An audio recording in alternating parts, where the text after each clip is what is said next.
ஹாய்ப்பா, எல்லோரும் எப்படி இருக்கீங்க? நல்லா இருப்பீங்க. நம்ம வீட்டில் என்ன டின்னர்னு நைட்டு பார்ப்போம் வாங்க.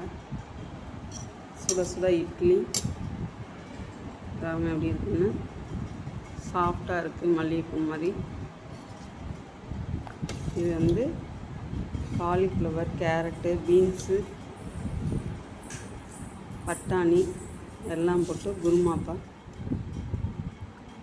இது வந்து சுட சுட இட்லி இருக்குது. நம்ம வந்து எண்ணெய் ஊற்ற போகிறோம்.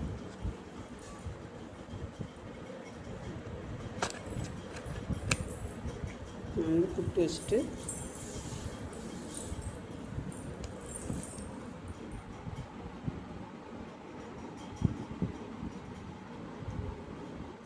வயிற்றுக்கு ரொம்ப நல்லதுப்பா. இதுமாரி ஊற்றி சாப்பிடுங்கப்பா. நல்லெண்ணெய் ஊற்றி சாப்பிட்டோம்னா வாய் வைக்கலாம் நல்லா கேட்கும்.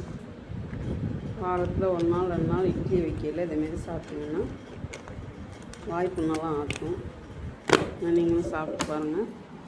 இதுதான் எங்கள் வீட்டில் இன்றைக்கி டின்னர். இட்லியும் எல்லா காயும் போட்டு குருமாவும்.